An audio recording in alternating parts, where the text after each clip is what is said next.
how this works is these are 12 things that I have been doing for a long time that work really well. Some of these things are going to be things that you're doing, or some of these things are going to be things that you aren't doing, depending on what level you're at, depending on whether you know about these things or not. Some of these for some of you are going to be a bit of a, oh yeah, I forgot about that.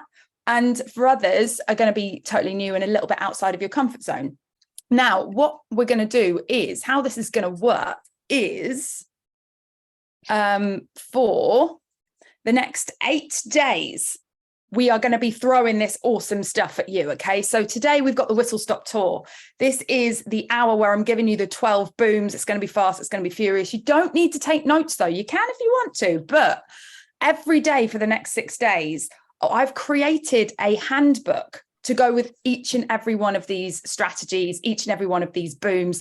So what you can do is wait for the emails and you'll have a guide. And I've got templates, I've got tutorials, I've got videos, I've got guides, I've got step-by-step instructions in each and every one of these booms. They are packed with all the goodness. So you're going to get 2 in your inbox every day, right up until Tuesday. And then Wednesday, I'm going to be going through the 6-figure roadmap. We're going to be wrapping all this up and go, okay, that's great. These are 12 things, but how do we put this into a system that gets me from 0 to 6 figures? Because what we're going to do is I'm going to take off my manifesting hat and park it over there.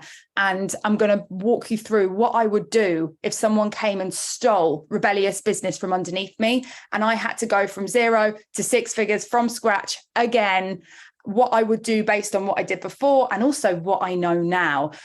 So that is the plan. So you are in the right place if this is you. If you feel like some of the people that I speak to on a regular basis, I'm talking to so many startup business owners, and it sometimes feels like you're pulling the rocket along instead of the rocket just launching you.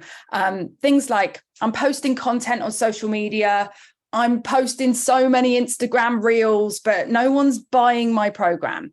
Everyone I'm connected with is trying to sell to me and not the other way around. I feel like I'm getting all these DMs in my inbox of people going, buy my shit. And I'm like, oh, that's not the intention that I'm on social media for. I've got a Facebook group, but people aren't active in there. It's a bit of a ghost town, and other stories. A lot of effort sometimes is being put into social media with not much output in terms of results. So drop a 1, 2, or 3 in the chat if you resonate with statement 1, statement 2, or statement 3. And there are so many versions of this. I'm speaking to so many people. And I think one of the biggest things is the constant need to put content out there and feeling like, oh God, what am I going to post today? I need to post something. And there isn't really enough direction. So without further ado, let's just jump straight in and let's get started with boom 1. So boom 1 is the rebel statement. Now, if you've been around here for a long time, you will have one. If you've been through one of our programs, you wouldn't have got through it without ending up with one. But a rebel statement, technical term, business snorgasm prevention. Yes, everything has a weird technical term in this presentation because we're just trying to make sure you're all awake for as long as possible. Basically, we want to have a rebel statement so that we don't end up being a fluffy waffle. And what that means is, you know, when someone asks you what you do and you bang on for half an hour by accident, just explaining your life story and why you got into it and what your values are and what your purpose with it is, you either waffle on for too long or you don't waffle on enough. And we need that happy medium, because what we want to do is we want to have this concise, this is what I do, this is who I help, this is why I help them statement. And we call that the rebel statement, so that we can get the conversation turned around. And so the first thing is having your rebel statement. We want to keep it tweet sized, and we want this to be something that we can repurpose everywhere, that we can put in our Instagram bio, that we can put on our LinkedIn bio, that we can say at networking events. And your rebel statement is basically, I help, work with, coach, support, assist, mentor, guide. Try not to say I empower, because you end up attracting disempowered people. You know, like I work with, help is also another bit of a rubbish one. I work with, I coach, I support, I assist, I mentor, I guide who to overcome or achieve what, so that they can outcome. Yeah. So we want to have this tweet size rebel statement memorized, because what I'm going to show you in Boom 2 is actually how to turn this into a client acquisition thing, because it's not necessarily the case of just wanting to have an elevator pitch so that people come and run to you and go, yeah, I need your stuff. It's about being able to concisely explain what you do so that you can put the attention on the other person. So for those of you that have been around a while, let me know, drop it in the chat, little plug for you. If you're watching on Facebook, hey, I haven't got a chat. Can I have a Facebook chat, Jennifer, please, my love? Let us know what your rebel statement is. I would love to read yours. Johan, can someone let me in? Is she in? Who's oh no, she's not in the waiting room. Sorry, Johan, can't see you, my love. Let me know what your rebel statement is. I'll go message her. You're gonna go message her. John, what's your rebel statement? Oh, he's gone off camera. Ian, what's your rebel statement?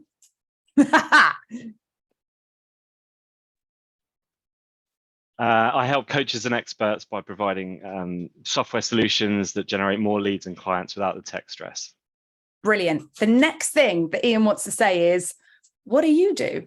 Because we want to get that conversation turned around. And this is what we're going to use. We're going to take that rebel statement. By the way, remember I said you've got handbooks landing in your inbox. This is fast and furious. On tomorrow morning in your inbox, you're going to get Boom 1 and 2. And Boom 1 is a step-by-step guide of how to craft your rebel statement so that you have got that down. Step 2 is go to networking. Now, technical term, being in a room with helpful humans. You cannot do this on your own. You need people around you. You need to build connections. You need peers. You need people that you can collaborate with. And of course, you need clients, right? Now, if you've never been to a networking event before, I really recommend you go to one. There's loads that are online. There's loads that are offline.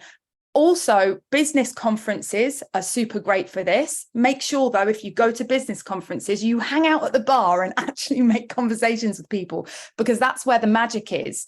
This is a picture of me and Caroline with a load of our friends. This is a few days after I had met this group of people for the first time in Arizona. I flew out to Arizona on a last minute sporadic trip to go and meet a load of strangers at a business conference that I had never met before. And we became really good friends. And this was part of my journey with my second business. My first business, I was very much on my own. I didn't know anyone doing what I was doing. I was importing goods from China. I was selling them on my Shopify store, on Amazon, on eBay, to the man down the street. Anyone that would buy one, I was selling them. And let me tell you, it was hard. It was hard because it was 2015. Not many people were doing this in terms of the people that were around me. And I was building this business on my own. And it was challenging because I didn't have anybody to connect with or ask questions to or run ideas by, because nobody had a freaking clue in my circle of nurses and mums at the local nursery and people I went to school with.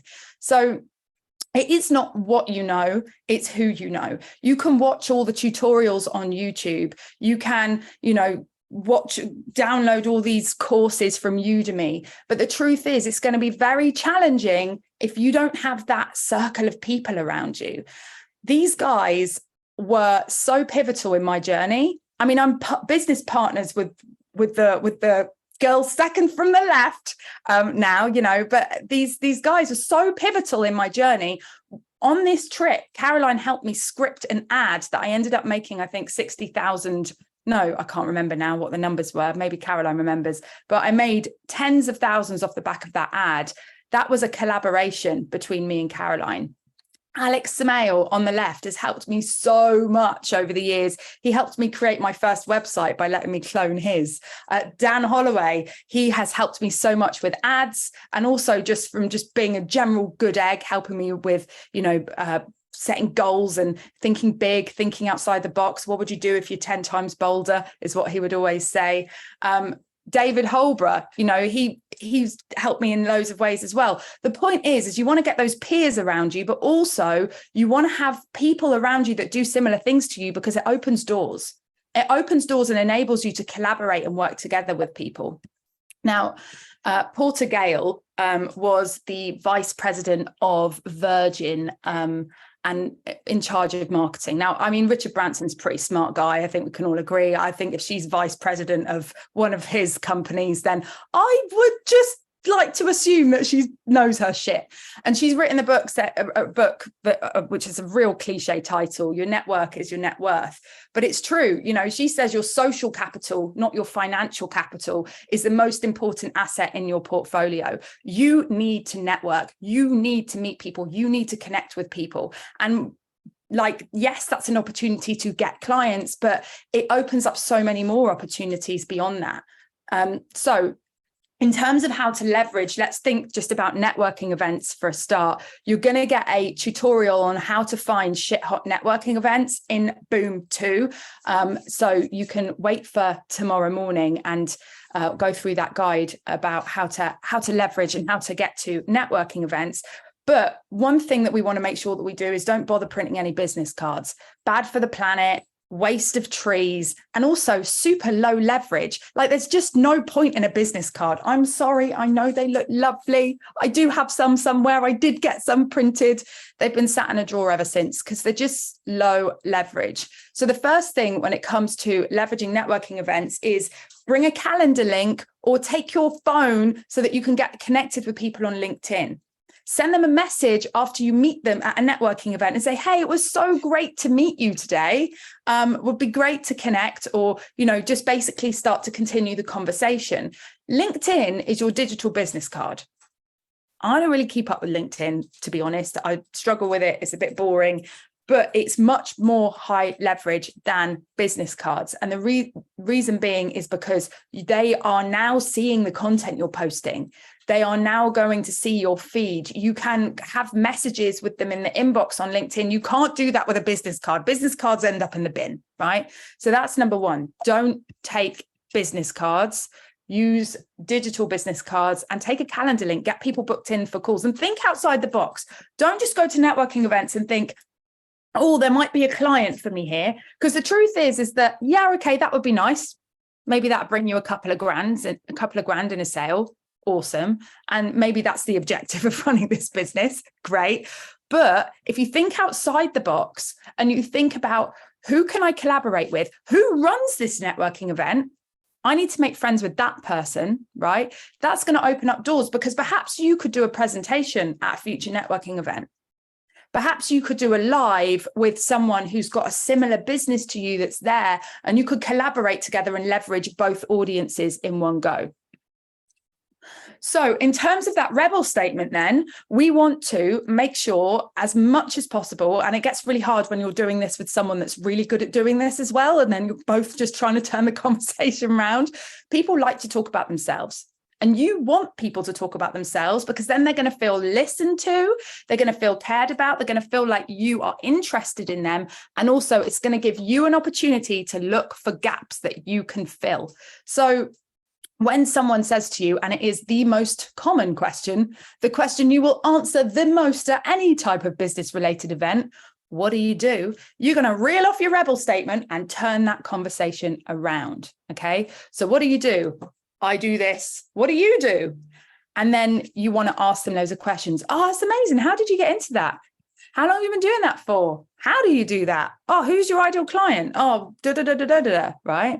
Oh, I know someone that does something similar. I should connect you guys. But just basically getting into a conversation and asking them questions. Now, here's the trick. You're a gap looker, a gap person, okay? You want to look for the gaps, right? This is something that I have always done and I'm actually quite naturally good at. And it's something that's got me some really great partnerships and some really great opportunities, is that I listen out for where somebody's got a gap and I just offer to be useful and fill it. And so you want to listen out for gaps, because if you can be useful to that person, that's where partnerships happen. That's where collaboration begins. And that's also where you end up signing clients. So asking questions so that you can look for the gaps and not just talk about you. And so this is the conversion conversation, right? The conversion conversation is, what do? I do this. What do you do? And now you're the one asking the questions. You're the one holding the baton. You're the one keep turning it around, okay, to make sure that they are in the spotlight, and then you're listening to them. Is this volume not turned down? I can hear me in the background. Like, there we go. It's off. Okay. Number 3, great. Facebook leveraging. Technical term, taking advantage of the Facebook ecosystem. Now, here's the thing. Most people are not using Facebook effectively. And I know Facebook is like, ugh, you know, I wish we had a better tool that did community and did all the things that Facebook does. But actually, there are a lot of people on Facebook. It has the highest daily user count. So the highest number of daily users are on Facebook in comparison to all the other platforms, and your audience are definitely here. Now, if you're using Facebook, I wouldn't be surprised if you are being a dead ender. And what I mean by that is you're not leveraging it as an ecosystem. I'm going to explain to you what a dead ender is in a minute. But essentially, let's just have a quiz first. I forgot the quiz was here. Oh, love a quiz. Right, I'm going to open the chat. Drop in the chat the answer to this. What is your personal profile for on Facebook? And actually, it'd be quicker if someone just comes out and shouts on Zoom, probably. If anyone's... Everyone shout. Should we get everyone to shout? That'd be fun. Come on, everyone shout at me. Mind to collect dust. I don't even know what that is, to be honest. Perfect. Thank you. So your personal profile on Facebook. So your Facebook so on Facebook, you have a personal profile, you have a business page, and you have Facebook groups. Mine's so I can sign up for Tinder quicker. Sign up for Tinder quicker. Awesome. Tinder. Yeah, you need to have a profile to be Just to sign up to married. Tinder. Yes, Jessica, do you know that's an excellent function of a Facebook profile? Oh, I didn't know that. John, That was a good one. letting I like people that. know who you are and what you do. Okay, cool. Let's carry on. Have we got anyone here? We can always count on John to provide the right answer. Is I it the right know. answer? Well, maybe. What is your personal DM inbox for? So on Facebook, you've got a DM inbox attached to your personal profile. What do you think that's for? I'm going to whiz through these. We've got 76 slides here. What is your Facebook group for? What is your business page for? What is your business DM inbox for? The answer to all of these is your business. They are all for your business. Now, look, here's the thing, right? I know that so many of you are like, yeah, but I want to keep my personal profile personal. I want to put pictures of my kids on there. I want to connect with my friends in Australia. I want to be able to share what I had for dinner, and I want to have personal stuff on there, and I want to have it all private so that no one can see it, and that's my little space. Great. Do you know what I say to you? Have 2 Facebook accounts. Reason being is that what we need to do is we need to use Facebook as an ecosystem. You have 2 DM inboxes on Facebook. 2. One attached to your business page and one attached to your personal profile. You can only do outbound messages from your personal profile. You can only reply to inbound messages from your business page.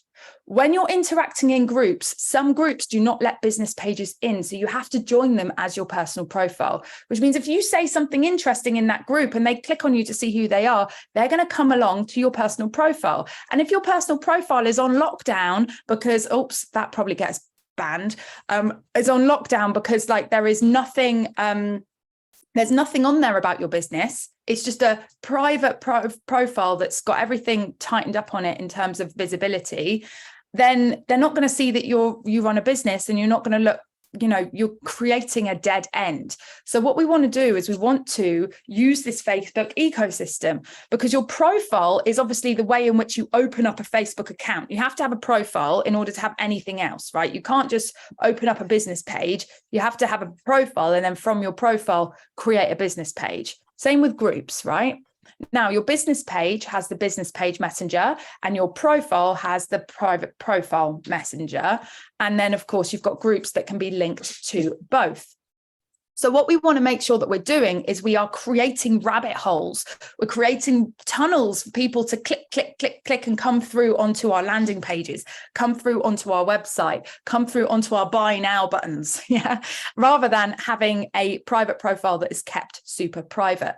Friend of mine, Cynthia, she has 2 Facebook accounts. It's probably against terms and conditions, but she's never got into trouble for it. She's got 2 Facebook accounts. One's a personal one that she connects with all friends and family around the world, and the other one is for business for this specific reason. Now, actually, it's probably a good idea for you to just have one Facebook account and mark it in front of all your friends and family, because the truth is that there may be an old friend in there somewhere that could be a really good cheerleader or megaphone for you and share everything that you're posting to all their friends and family. And also there's potentially a couple of clients in your Facebook list anyway, but you do really want to be using this as an ecosystem rather than just having a business page. You want to be sharing from your business page to your personal profile, and you want to be interacting on Facebook in a way that people can click through. I'm going to walk you through this in call to action bios, which is coming up soon, but using Facebook as an ecosystem is really important. So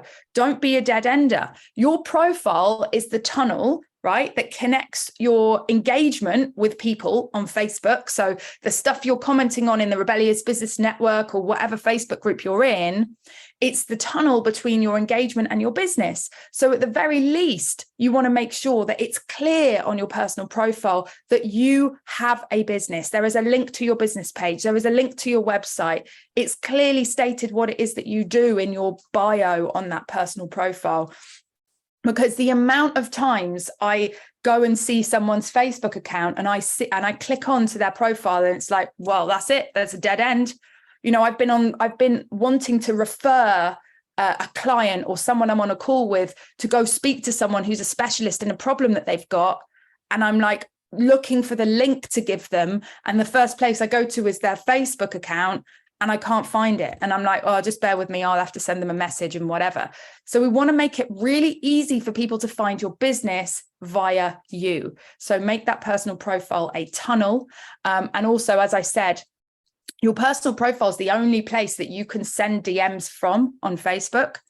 So if you're engaging in other groups, then it's going to be people clicking on you to see who you are, and then they can see your business from there. It builds authority for you, right? Also, Facebook is the biggest search engine of human beings in the world. Where do you go to look for a person? Let's say Jessica, as she just mentioned, Tinder, right, has matched with someone. She's going on a first date. Where's she going to go to just check if this person's real or whatever? First place you go to look for human beings is on Facebook. If I see an ad of like, if I'm looking for a speaker for the Rebellious Business Network, or if someone's mentioned someone to me that I need to check out, or if I'm looking for someone that I want to look up, I don't Google them, because if I Google them, they're not going to come up, because unless they're really good at search engine optimization, they're unlikely to come up, or unless they've been featured in the Daily Mail, they're unlikely to come up, right? So you want to make sure that you are searchable on Facebook, because people will search for you. If they're interested in working with you, or if there's a referral, they'll look you up, right? So, and also collabs tagging you. Let's say you get asked to be interviewed on a podcast, which if you haven't yet, you will. There's so many podcasters desperate for interviewees, and you're a really good candidate. I just know it. When they go to promote that podcast episode, they're going to tag you in it, because what they want you to do is share it to your audience so that they get more views on their podcast, basically. So you want to make sure that when they tag you, they're tagging an account that clearly states that you run a business and what it is that you do. Because if they're tagging a personal profile that's on lockdown, there's going to be no benefit from that tag situation, because people aren't going to click onto you and find anything interesting out about your business.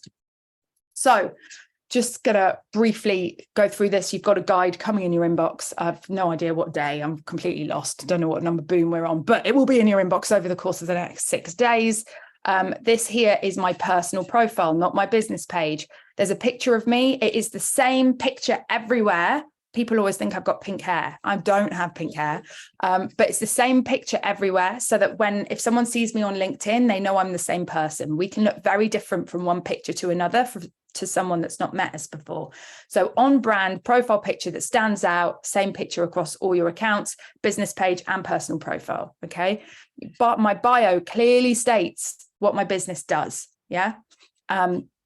founder of the Rebellious Business Network. Doesn't clearly state what it does. It actually doesn't say that anymore, I don't think. But anyway, it's got a link, a clickable link to the network, and Rebellious Business Network kind of makes sense anyway, doesn't it? It says what it does on the tin.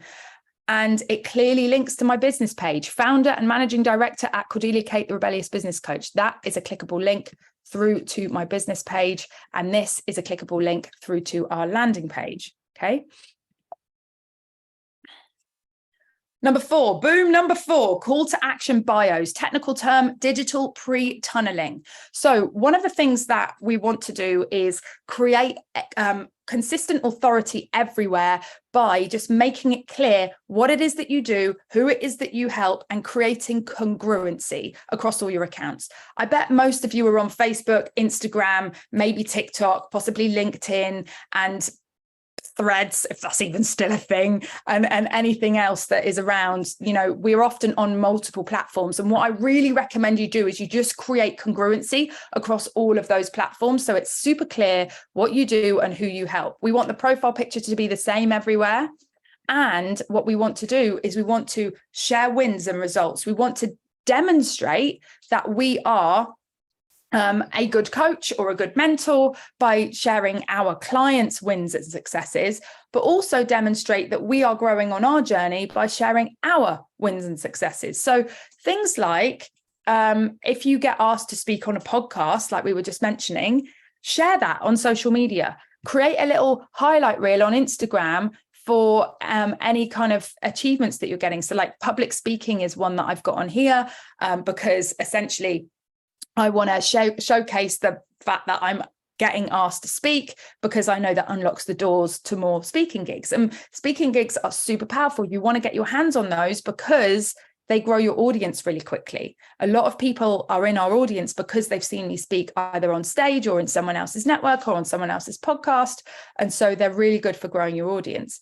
So the way that you start getting these speaking gigs and the way that you start getting these podcast interviews is, yes, you can ask people if you can speak, and that's a really good thing to do. But also in terms of people asking you, you've got to have it clearly stated that you are a speaker and have some evidence of you speaking somewhere. So this is why we have, for our club members and our clients, we give them priority in terms of coming to speak at the Rebellious Business Network, because we'll give you a promo pack so that you can put all this stuff all over your socials to tell everyone, oh, I got a speaking gig. Awesome, right? And then often when you get one, you get more. So share your speaking gigs. And then, of course, sharing valuable content that demonstrates your expertise, show your personality and show your face, right? The amount of times that I see Instagram accounts or whatever, and they're all just, stock images. I need to see your face so I can connect with you. You are the product, you're the person that I'm going to be working with. So show your face, share your personality, and share some realness. Share a bit about who you are, because people who connect with you, people who believe what you believe, I'm not going to go through that quote. It's going to take me 5 minutes to explain it. But people that are able to connect with you are going to feel so much more closely affiliated with you if they feel like they've got the same values as you, if they feel like they've got the same beliefs as you, if they feel like they've got the same opinions as you. And yes, it means when you're real and you share those kind of things, you repel people, but great, because we don't want the wrong people around anyway. We want to work with the kind of people that we really get on with, like a house on fire. So sharing that realness on socials as well. So bio CTAs then is where in every single one of your bios on social media, you have a call to action. What's the next step you want someone to take? Because the truth is that social media has one purpose, and that is to build your email list. I want you to think about it like this, right? The purpose of your social media accounts is to get people onto your email list. And the purpose of your email list is to convert people into clients. We don't want to be going out there on social media and having the call to action to buy my stuff or book a call with me or book a discovery call. We want to take people through a journey and warm them up, because there are 5 pools of people that you have access to in the world in relation to your business. Traffic, which are people that you're not connected to yet. Followers, which are people that are following you. Leads, which are people that are on your email list. Clients and ex-clients, right? And apart from the ex-client bit, we are always wanting to move people across to the next step. So you want to get the traffic on social media to become followers, and you do that by creating valuable content. And you want your followers to become leads, and you do that by using call to actions. And that call to action is getting someone to sign up for something that they that you give them in exchange for their email address. But you want to make that super accessible so that that is a really simple step for someone to take. So you can have call to actions in posts, but also have call to actions in your bio. Everywhere you have a bio, have a look. Does it tell people what the next step in the journey is, right? So, and I change these links up from time to time. So this one, join the 12 boom, next week it'll be come along to the 6-figure roadmap. The week after it'll be come along to see Richard Walker interviewed live. So these get changed regularly, but they're little lead magnets that get people signed up. So if you've got a lead magnet, that needs to be in your bio on a clickable link. And if you don't have one, we need to get you making one, because they're super important. Now, next note about this: don't just send people to your website. Your website is not CTA-able. And what I mean about that is your website's a bit like a digital book, okay? It's got loads of pages on it. It's supposed to be kind of like a way for people to check you out and have a browse and see what it is that you do. Meaning, if you send people there, if you send all your social media traffic there, it's just going to get lost. So what we want to do is we want to treat it like a book. So here's a book, right? If I said to you, there's a really awesome email in this book. It's got me £10,000 in sales in the last year. It's really, really good. Here, have a read. You're like, okay, cool. I mean, you're not as sold on it as I am, because I've experienced the powerfulness of this email. By the way, I'm making this up. I haven't made £10,000 off an email in this book, but if I had, I would tell you. And you're now looking through this book, and there's like so many pages, and you're like, oh, I can't find it. And maybe you just get distracted or put it down. But if I said to you, there's a really awesome email in this book, it's earned me $10,000 in the last year. It's this one here. Have a read. I've now opened it on the exact page that has the email on. You haven't got to do any work to see it. You're reading it, and then it's like, okay, yeah, I'm going to give that a go, because there's less effort. We want to take the steps out of the process for people to take to get their hands on the goods, right? So don't send people to your website. Don't put your website as the link you put everywhere, because you're just sending people to a book that they're going to have a browse through. And yeah, maybe they'll see something they like, but it's better to offer them something specific that they want, that you pre-predict, that you predict that they will want to sign up for. Give them the direct link to sign up from that, and give them a link that hasn't got loads of distractions. It just takes them straight to signing up for that thing that you offered. Okay, number 5. Is this number 5? It is number 5. Get on video. Technical term, energy peacocking. Now, here's some facts about video that blew my mind. People process visuals 60,000 times faster than they process text. An average person is predicted to spend 100 minutes per day watching online videos. Anyone here guilty of that? 100 minutes a day, sort of like just over an hour and a half of like, that was me last night. I like to watch comedy stand-up reels. I get really hooked in. There's this guy called Jeff that I am just obsessed with, and I binge watch all his reels. There's probably 100 minutes a day, I'm not going to lie. The average user spends 88% more time on a website with video than they do with any other type of content. Adding video on a landing page can increase conversions by 80% or more. On platforms like LinkedIn, video is shared 20 times more often than any other type of content.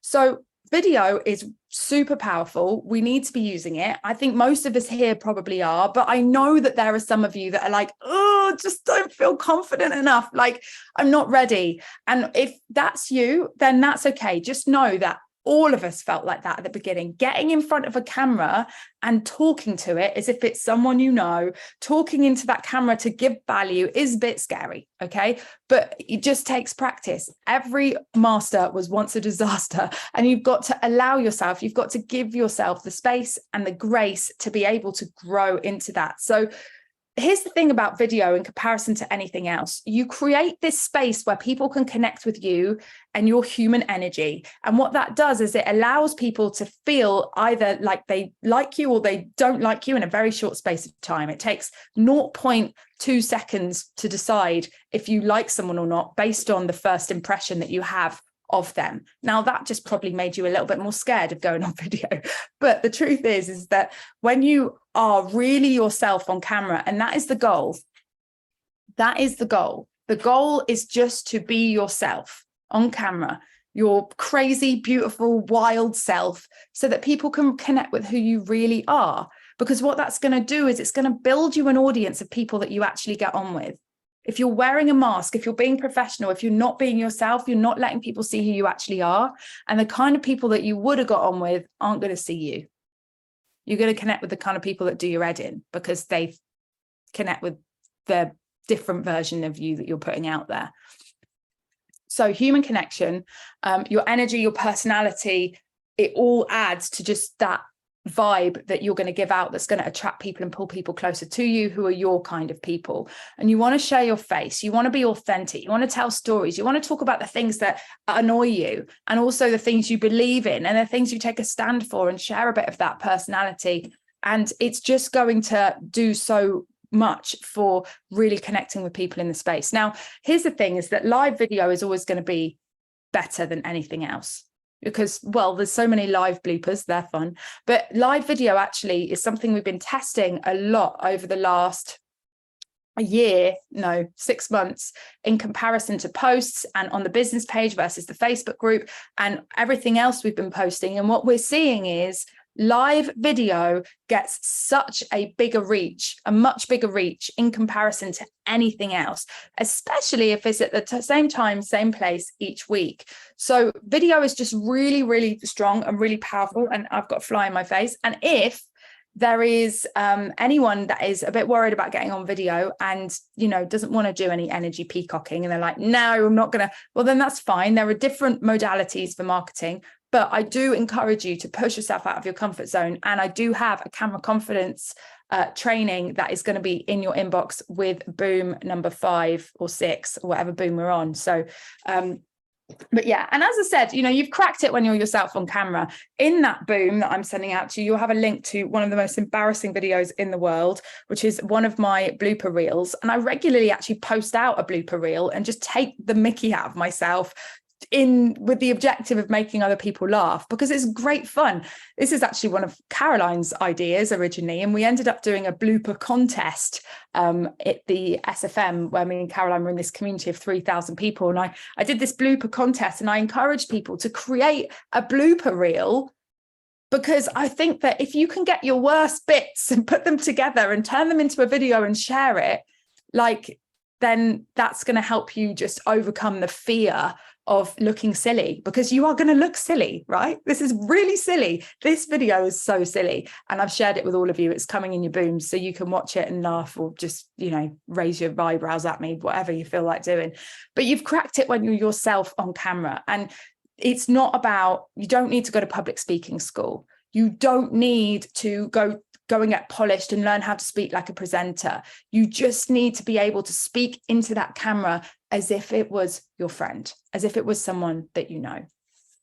Win documentation. We've spoken about this one a little bit already, but the technical term for this is open the drapes. Let people see how freaking awesome you are. If it's not documented, nobody knows it happened. So don't party on your own. Share your wins. Share the compliments you're getting. Share the client wins. By the way, by compliments, right? What I mean is, when I first started doing this, my testimonials, my client results, the comments that we were getting were quite small in comparison to what they are now. I've got loads of testimonials now saying, oh yeah, I've made thousands, and I've got one that's like, we made 100 grand off of that, and another one that's like, oh my God, I'm running a 6-figure business now. They're obviously a lot bigger now in comparison to what they were when I started as a business coach. But even with the Rebellious Business Network, if somebody said something nice about it, I would share it on Instagram stories. If someone said, oh, what was a brilliant show today, or it was a brilliant event today, or the challenge was awesome, screenshot it, share it. Because if you don't, nobody knows it's happening. So it gives you that soapbox, it gives you that ability to just get the message out further, but also sharing your client wins, right? So share the results that your clients are getting. And as I said in the beginning, that was like, oh, Cordelia, I followed what you said and I got 10 new followers on Instagram, right? And I shared those kind of wins. You know, I shared everything I could get my hands on, and then I would put that into a highlight reel on Instagram and store them there. But the point is it's just creating that space where you are elevating your authority and you are raising your reputation as an expert in what it is that you do. If you get nominated for an award, share it. One of my clients, she said to me, Cordelia, how can I leverage this award? I just won an award. And, you know, I said, well, just get out, tell people about it. And she put posts together and she got 18 sales calls in the diary off the back of that. So, you know, you can leverage these wins as well and share them and have a call to action off the back to jump on a call to help people for something or other.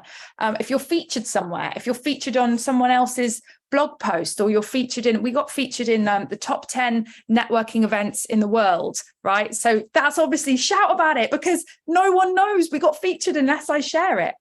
Anniversaries are another good thing, you know, woohoo, survived another year in business, shout about it. Birthday cakes, offers, things you can do. If you reached another financial bracket, you know, shout about it. It's going to be inspiring for other people that are following in your footsteps. If you get public speaking gigs, and also if you get new clients sign up, you can share these things as well. So sharing and documenting your wins, honestly, really powerful thing to do. If you do nothing else from this 12 boom, start doing that. But it's really going to raise your authority. And, you know, I think these highlight reels are the easiest way. On LinkedIn, you can have like featured posts. On business pages, you can have pinned posts and have some of your biggest achievements pinned. You know, some of the things that I was sharing back in the beginning, and like we got featured in the newspaper, a client got a 6K day, we did our first ever virtual conference and I was really excited about that, and I was sharing that everywhere. And look, this is what I mean, like amazing event, Cordelia, so many breakthroughs already this morning, and connected back with the fearless maverick charging rhino that I am, you know. So I shared that comment. If someone's complimenting what we're doing, share it, and then store things up in a little thing of highlight reels. Oh, did we go backwards? Yes, we did. Okay, number 7. Just gonna take a breath. Has anyone got any questions so far? Is this fast and furious? I did warn you all. It's wild. But you are getting handbooks. So you're gonna get this all unpacked over the next 6 days. So avatar interviews, technical term, fiction ditching.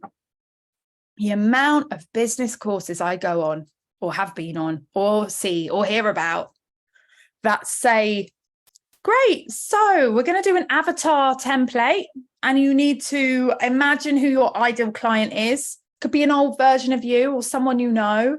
And what are their 10 hates? What are their 10 loves? What are they scared of? What keeps them up at night? Where do they hang out on social media? What books do they read? What magazine? And the problem with that is yes, okay, that's really good. We need to know who our ideal client is, but we're making it up.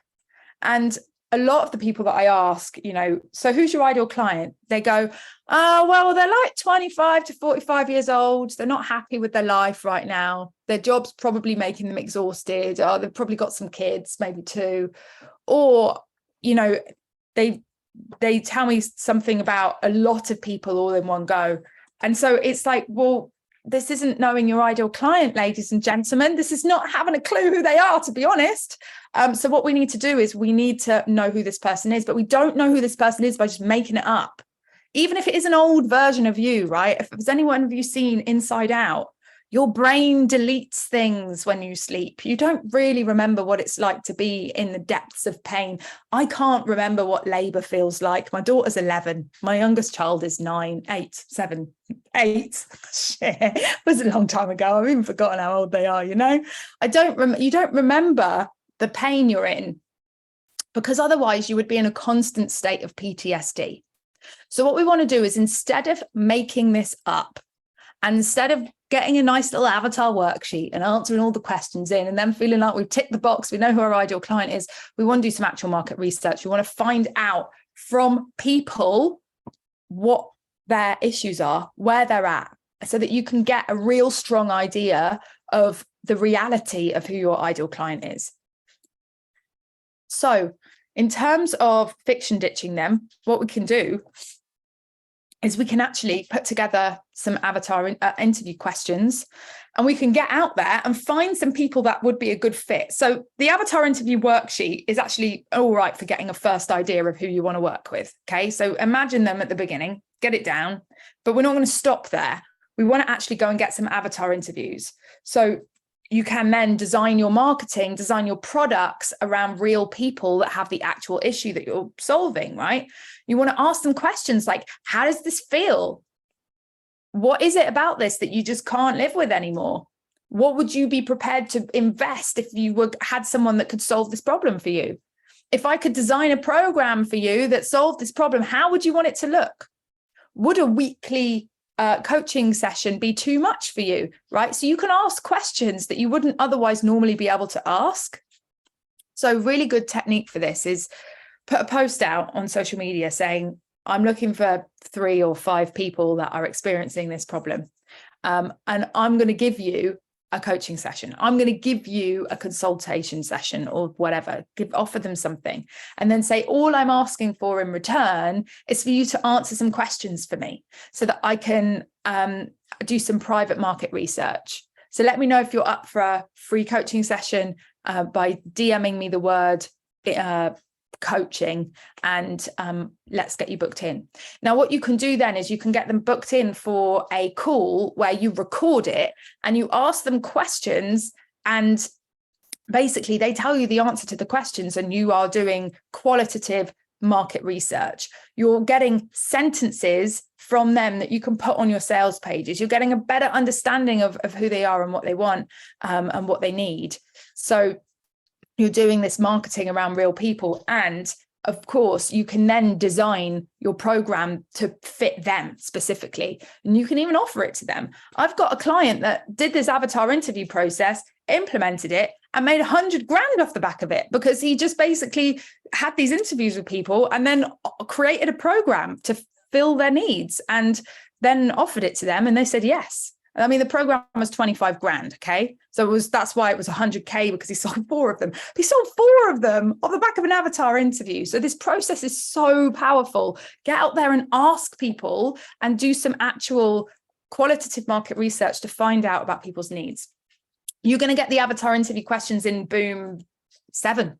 So day 1 is boom 1 and 2. Day 2 is boom 3 and 4. Day 3 is boom 5 and 6. So that'll be on day 4. So tomorrow is day 1 of the emails. I'll just leave you to do the maths. Okay, number 8, freshen up. Technical term, interest peaking. Your audience love it when you do something new. If you do the same thing over and over and over again to an existing organic audience, it starts to sort of fall on deaf ears.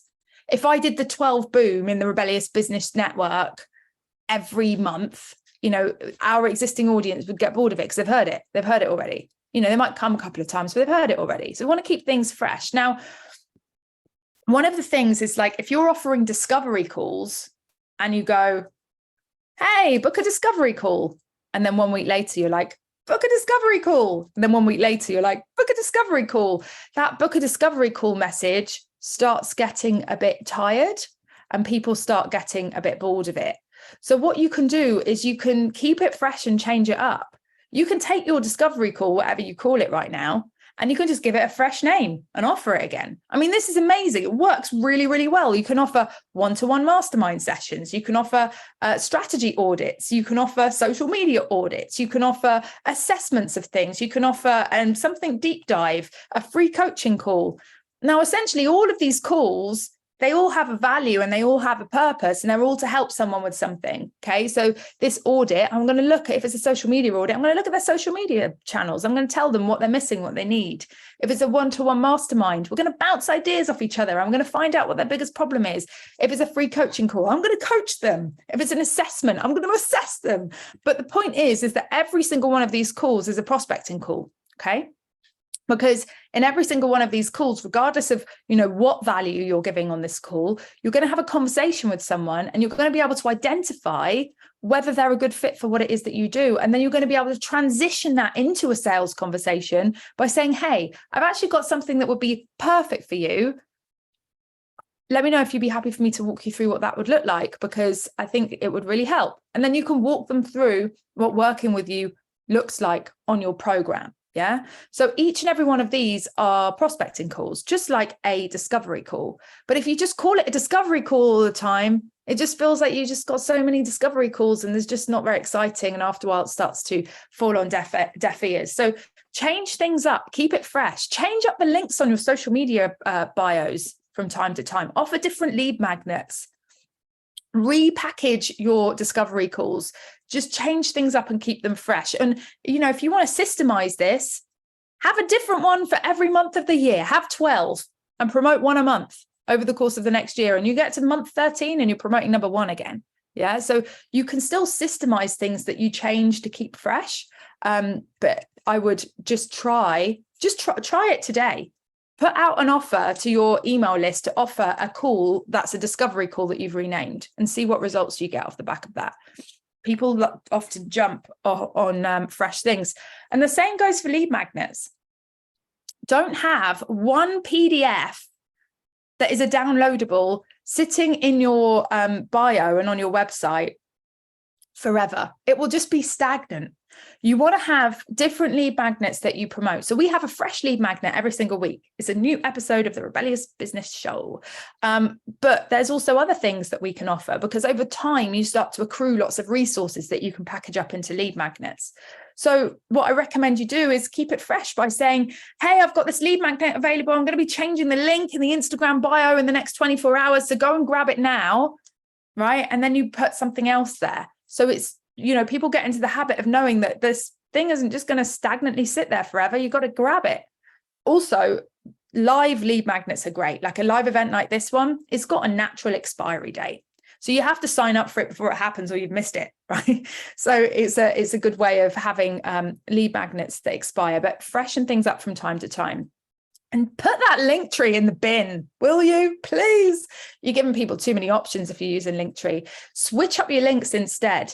You know, if this is your link tree, check out my pancake recipe, check out my cauliflower recipe, and you want to send people to those links, have that link go out on a specific thing about pancakes or cauliflower, and have it so that it's either on that post, which is going to naturally expire anyway, or if you're using Instagram or something that's got one link available in the, you can put multiple links in Instagram now, but if you've got Instagram, one link works best because it sits there really clearly what it is on your bio, whereas if you've got two, they have to click and a drop down comes, it's basically Linktree. But it just means that people are going to get in the habit that your links change. Nothing's permanent, and you know, it piques interest because we've got something new out. Okay, I think I'm struggling for time here, so I'm in for the long haul, and if you need to catch this on the replay, that is absolutely fine. You're going to have boom 1 and 2 in your inbox tomorrow. Caroline, I think you've got a call. If you need to jump off, you can. Number 9, technical term, connection leveraging. We need to create a collab list. Who do you know that you could collaborate with? Who do you know that you could do a Facebook Live with, that you could do a joint webinar with, that you could do a podcast episode with? Who do you know already? Because what you don't need is to build an audience first before you can start collaborating. The first ever Rebellious Business Show, I wasn't even speaking. It was Jin. She came to do a session on websites. And since then, we've had so many speakers come to the show. This is just the first ones I could get my hands on in Canva, but there are so many, and there are so many more to come. But these people, right? Some of them are my clients. Some of them are my friends. Some of them are people that I found on Instagram. Some of them are people that other people recommended to me. Some of them are people that I met at conferences. Each one of these people I have met because we're either a peer or they're a client, or I've bumped into them somehow. So have a think now. Go through your phone book. Who do you know from networking events that you've been going to? Who's on the same program as you? Who's on your social media accounts right now that you could collaborate with? Because collaboration is going to grow your audience, because you are going to, whatever you've collaborated on, whether it be a podcast episode, a live, an Instagram live, whatever that is, you're going to share that to both of your audiences. So it's going to support both of you to build your audience out further. And the worst thing that can happen is get a no, you know, even if it's like someone that you think you put on a pedestal and you're like, they're going to say no because I haven't got an audience. I don't have 1 million downloads on a podcast yet. Ask them anyway. Tara, one of my past clients, she queued up to speak to Stephen Bartlett, right, at Fern Cotton's festival a couple of years ago now. And she queued up to speak to him. And her question was, will you be on my podcast? And he told her that he would be on her 333rd episode of her podcast, which I think was awesome, right? So she got a yes from him and she was terrified to ask. So ask people if they will collaborate with you. Okay, the next one, message, test, launch. Technical term, test before you need rest. Other technical term, BAFE it, baby. On average, you have only 81 of these. What do you think it is? What do you think it is? 81. On average, you've got 81 of them. What do you think it is? Anyone? 81. What have you got 81 of on average? Clueless? Years of your life, ladies and gentlemen. Are there any spare years in the audience? Anyone? Do you want to just give me a couple of your years? I'd like a couple. I'd like to add a couple to mine. The thing is, right, is that we don't really have time to waste when you think about it. Life is short. And what we don't want to do is, well, be the mystery books man. I'll tell you about him. But we don't want to create this, you know, build this really big thing that then doesn't sell. The mystery books man, God love him, was a guy that I met a few years ago, and he had spent 2 years building a website that sold Amazon's mystery books. He had every single mystery book ever in the world that had ever been published and listed on Amazon on his website. He had a blurb for each and every book, and with each and every book, he had a link, and every single link went to the Amazon website to go and buy the book. And he spent 2 years building that. And it was just flawed. It wasn't going to work. He didn't build as he flew because he had to build the website before he launched. And he'd spent 2 years building it. And I hated to break it to him, but it just probably wasn't going to work. It wasn't a viable business model. Not only was he only going to make 7p per book and need to have a ridiculous amount of traffic coming to his site in order to make enough commissions to make it a viable business, but why would you just not go to the Amazon website if you were looking for a mystery book? What did his website have to offer that Amazon didn't? And so the whole thing was kind of flawed, and I was the one that broke the news to him. Sell it and then build it, ladies and gentlemen. Build as you fly. Have your idea. Don't build it yet. Create the promotional content for it and promote it. Want to put an event on at some point in September in London? Great. Create promotional content for the event, sell the tickets, then find a venue and then decide on the date. You don't need to have everything built and ready before you tell people about it, unless it is something like, having that mystery books website. It would need to be built, but he could have tested the concept first, at least. So idea, don't build it, create the promotional content for it and then promote it. Tell everyone that it's happening and see if you get any bites. See if you get any tickets sold. See if you get any people signing up for it. And then build it, create the content and deliver your idea.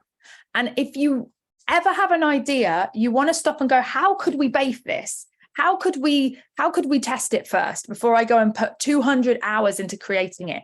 And case in point is the 12 Boom workshop. You know, I had this idea whenever it was, 2022, and it was a bit wild. You know, this was like sit on an aeroplane and offer people 12 booms. I mean, you know, it was a bit of a mad hatched marketing idea, which is why it was fun. But I had this idea. Now I promoted the 12 boom before I created it. I didn't even know what the 12 booms were going to be at the moment when I created the promotional content. I just knew that I had 12 booms that would be booming, right? So I created this 12 boom promotion.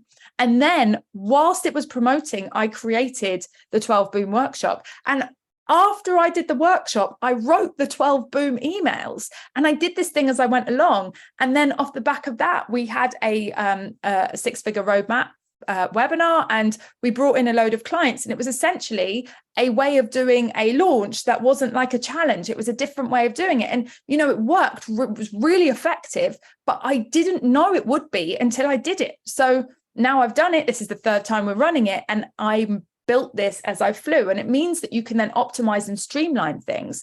But if I've gone and, built everything and then promoted it, and then it's like, oh shit, no one wants it, I just wasted a few days of my life. So there's no point wasting time. Get out there, promote things, see if people want them, and then build them. Number 11, we're on the home stretch now, ladies and gentlemen. Content direction, technical term, pipeline filling. Every single post, pretty much, unless you've got an engagement call to action, but most posts need a call to action, okay? Well, every post needs a call to action. You might have an engagement call to action or a link call to action, but basically you need to have a call to action on every single post. Now, I see some of you posting content out there on social media, and it's great content, but then you're not asking anyone to do anything. So there are two types of call to actions that you want to be using on every single post. Now, remember that the objective of your social media accounts is just to move people over to your email list. You want to get people signing up to your email list, but that doesn't mean that you're going to share the link to your lead magnet in every single post. You also want to increase engagement on your content on social media, because more engagement means more interaction, means a bigger reach. Okay, so asking people to like this post, or tell me, what's your opinion? Do you agree? Do you disagree? Tell me in the comments. Ask them a question and get them to answer it in the comments. Ask them to share this post. Yeah. So if you don't have a lead magnet set up or a way of people getting onto your email list right now, then that's okay. Just always use engagement call to actions for now until you've got something, but make sure you use a call to action, because it's a wasted opportunity if you don't use one. And you can get people to tag a friend that needs to hear this today, or share this if it resonated with you, but asking people to engage with the content. The other thing is, in terms of promotion, then you've obviously got signing up for that lead magnet we've been talking about, or telling people to go and click on the link in your bio if you're posting on Instagram. Obviously, there's no clickable links in the caption of the post, so you need to direct people to click the link on the bio. Get your free tickets, DM me the word, all these kind of things to get people to then sign up for the thing that you are offering in terms of lead magnet. And number 12, engagement strategy, technical term, work in the room. And really and truly, posting on social media, it is just the baseline. It is just the baseline. It's not going to be something that builds your audience wildly, and it's not going to be something that gets you clients in. It is just the baseline. But if you just post on social media and you don't interact or engage with anyone else, and you just post your own content out, then it's a bit like going to a party, standing with your back to the room with your head in your phone, and then going home and complaining that no one came up and started a conversation with you. You've got to work the room. Social media is a conversation. Social media is a connection tool. It's a tool in which we can meet and connect and chat with other people. And that is a two-way thing. And often you need to be the one that makes the first move. Okay. So post your content. We need to be posting content, but also engage with other people's content. Follow your ideal clients and engage with their content. Follow people that have already gathered the audience that you want and engage with their content, and engage with the people that are engaging with their content, and create a little system, an engagement system for yourself. Your content is the baseline, but engagement is where the party happens, because that's the purpose of it. The purpose is to build relationships with people. The person is to start connecting with other people. So we want to be using your content as a conversation starter, and then engaging with people in the comments of our own content, but also with other people. So how do we start talking with people on social media? Well, first and foremost, reply to every comment, engage with other people's content, DM every new follower that you get. Every time someone follows you, send them a DM. Hey, thank you for following me. So great to be connected, blah, blah, blah. DM every new Facebook group member. If you've got a Facebook group, send them a DM, welcome them into the group, start a conversation, and look for people to connect with. And you often need a touch point, right? Touch points are the natural way in which we start conversations in the real world. We had a touch point the other day on a motorway. We were all broken down and everyone was getting out of their cars. That's a touch point. We're all in a situation together and people start talking to each other. But, when we're like, if I just start talking to people with no touch point, it feels unnatural. So touch points, when someone follows you, when someone joins your Facebook group, when you've met someone at a networking event, when someone comments on one of your posts, when someone likes your stories, when you like someone else's stories and you send a message to someone based off of their content, something sparked your interest. So be natural about it. Think about it. How would I start this conversation in the real world? You wouldn't walk up to people and go, hey, my name is Cordelia Kate and I'm a business coach and I help people to find more clients on the internet. What's your biggest problem right now? It's not a natural way to start a conversation. So if it's not natural in the real world, don't do it on the internet. Play it cool as well, right? We don't want to go too much too soon. We don't want to ask people to marry us before we've even dated them. You want to play it cool and just start conversations, keep it casual, keep it chill. And here's an example. I've got a guide coming in your inbox on day 6 of the emails. So you will have a script and a guide on how to really start getting the most at the DMs. But here's an example of someone who attended the Rebellious Business Network. They posted a story. No, I posted a story. They posted a story and I replied to their story. And then we ended up on a call together, right? So that is one way. So how to start a conversation. You've got some touch points here, creating polls and then replying to people that answered your polls, asking questions in your stories or in a post and responding to people that answered the question, reaching out to someone who's asked a question or posted something on Facebook, reply to someone else's stories, search for people who would be a good fit and send them a DM to start a conversation, reply to someone who has commented on one of your posts or has reacted to one of your stories. Personally, though, I feel the most effective way to do this is every time. Oh, I've just met my steps goal. That's how much I move my hands when I talk. I'm like this, like, thank you. Well, there we go. I've got less work to do today. I've done 6,000 steps. Marvelous. It shouldn't even be my step goal. It's too low. Anyway, reply to people that have followed you, send them a DM, say, thank you for following me. It's so great to be connected with you. And there we have it. So 12 fast and furious, boom. So you're going to have a handbook in your email for every single boom is going to be delivered to your inbox over the course of the next 6 days. First 2 arriving tomorrow morning in the AM, boom 1 and 2. And yeah, there's loads of really useful tips and things in there. So I hope you find them useful. 11:42. That is not the record. I didn't beat the record for the 12 boom. Has anyone got any questions? No. Anything? Is everyone still awake? I mean, the chat is like, we've got so much in the chat, just from all of the different things, really, but no questions. Good tip. We got hashtag Power Mum. The Power Mum Discovery Call these. Who said Discovery hashtag Power Mum? Your favourite, John Denley. Oh. Who knows? The discovery calls these days is just code for I'll be hard selling to you, which we've got a presentation coming up on soon. We've got... I missed that. What did you say about discovery calls? Discovery call these days is just code for I'll be hard selling to you. Oh, it is though. And it's actually quite difficult you've got to warm people up. You've got to build relationships with people. Starts with the conversation that you build, that you start having, right? But yeah, going straight in for that discovery call is often, you're just missing out on an opportunity to grow your list. Build your email list, build it, people. We've got people saying it's all clear, and now it's time for the implementation. Thank you, Cordelia, for a fabulous presentation. Well, as I said, you are going to have boom 1 and 2 in your inbox tomorrow. Now, just to make sure that you have, actually, you are on our 12 boom list, that you're going to actually get the implementation guides, just to ensure that is actually going to happen.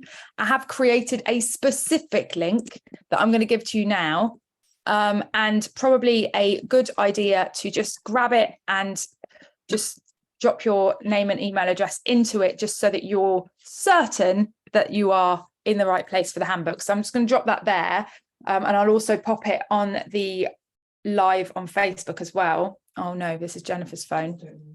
Thank you, Jennifer. Jennifer's going to do it now.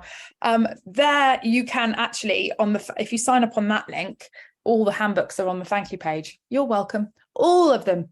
And the recording of a previous 12 Boom presentation. So if you want to go through and watch the 12 Boom again, and that one, I'll leave that one on there because it's actually shorter. So we'll leave that one on there. But if you want to go and grab those handbooks immediately and you don't want to wait until tomorrow, grab that link. They're all on the thank you page, which is the page that loads after you put your name and email address in, just in case you don't know what that means. And yeah, they're all on there. So you can go and start binging the handbooks now, or you can wait until tomorrow and get them one a day for 6 days and digest them slowly, but they're all there for you. So sign up on that link just to make sure you actually get the emails with the handbooks in, because it would be a shame if you listened to this and then didn't get the implementation guides, because really and truly, you know, you can do that thing where you go watch a webinar for an hour and then do nothing with it. And it was kind of one of your hours in your life kind of, sort of wasted because you didn't do anything with it. Or you can go and get the handbooks and commit to implementing at least 5 of them. If you haven't already, 5 of them, go for it. And all 12 if you're feeling like you can. Cool beans. Right. What's the link? My Zoom went wonky. It is join.rebelliousbusiness.com/handbooks. There you go. Dropped it in again.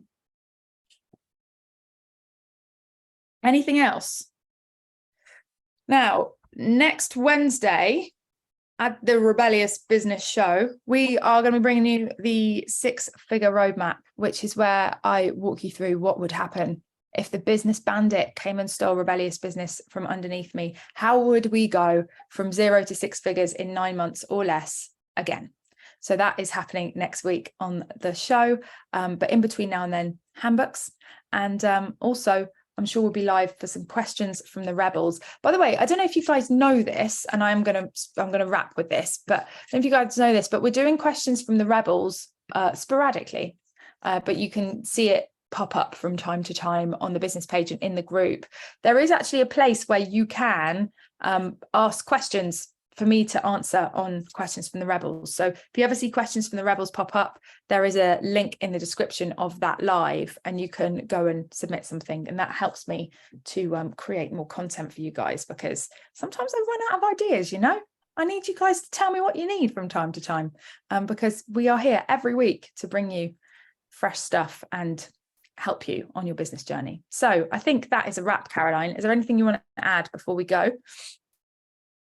No, just engaging, exciting, fast and furious presentation. Mate, I loved it. So fast and furious. I need a glass of water now and I need to lie down. So I'm going to go and do that.